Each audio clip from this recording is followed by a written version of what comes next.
Hi everyone, and welcome back to Everything Jurassic Park. Today I bring you the first episode of a series I had mentioned previously would be coming, the Diaries of Hammond's Dream. If you haven't seen our last video, Hammond's Dream is the new umbrella name for all of EJP's current and future Minecraft maps. For example, the official name of our Nublar map would be Hammond's Dream Isla Nublar, and then once Isla Sorna is released in the future, that one would be Hammond's Dream Isla Sorna, and so on and so forth. Anyhow, for the first episode of this series, I'll be properly explaining what exactly it will be about, and then I will get into talking about what progress has been made since our last video.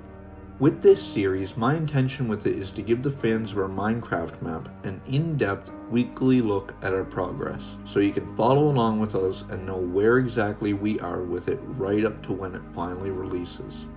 I'll go over the work that was done the previous week with screenshots and clips showing that work so you can see, but we don't want to spoil everything, so there will be some things kept secret. I plan for new episodes to come out on Tuesdays. Anyhow, now that I've explained the series, it's time to tell you what all has happened since our last update video. Alright, so before I get into it, I definitely recommend you go watch the last video if you haven't already. And if you have, but it's been a while, I'd still say to rewatch it, because in that video I went over some pretty big things going on with the map. I don't want to repeat everything I said, so I'll be saying some things about the project that will seem weird to you if you haven't seen that video, as you will have missed some very important info. So what have we been up to? Well, I'll admit it now. Progress has been slow. Not too slow to the point nothing is getting done, but due to personal matters in the lives of us on the team, we haven't been able to move forward as fast as we would like. But instead of talking about what hasn't gotten done, I'll talk about what has. Firstly, we finished collecting up all the builds from the first version of the map that are still usable from all current members on the team, and have placed them together on a new build world for easier access.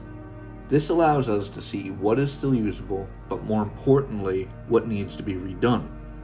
I'd say about a third of everything needs to be rebuilt.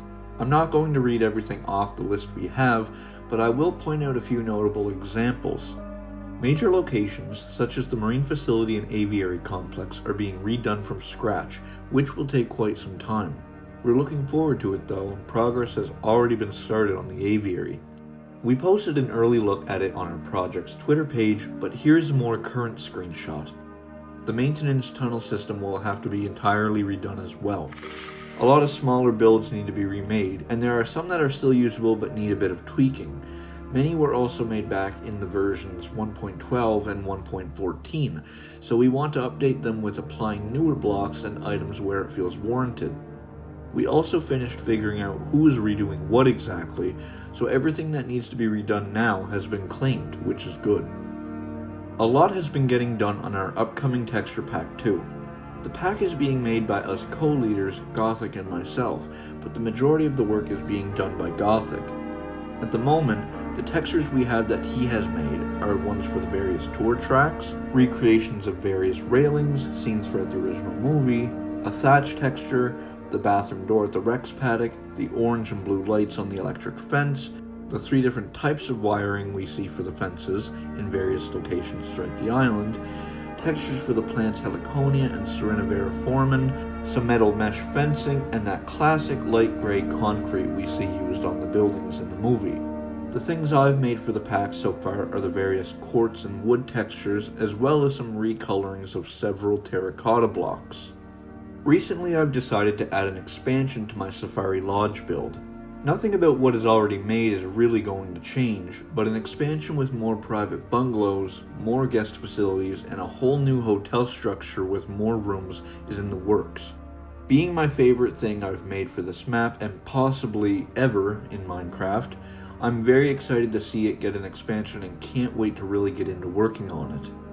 As for the island map itself, it's still in the World Painter stage and is stuck there until I finish drawing the new overlay image that I use as a guide while working on the map in World Painter.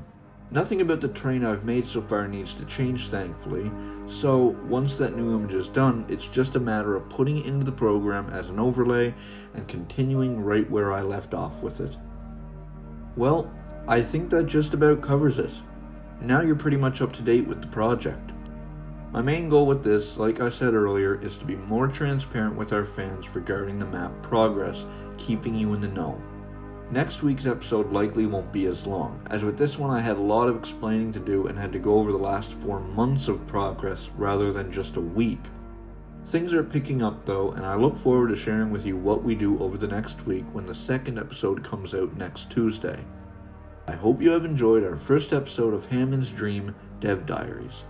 Feel free to leave a comment letting us know what you think, and if you have any suggestions regarding the map, we'd love to hear them. Links to our social media accounts will be in the description, including our project's Twitter page where we'll be posting regularly, and you'll get info and progress pics, a good amount of which won't appear in new episodes here. Thank you all for watching, and stay tuned for more from Everything Jurassic Park.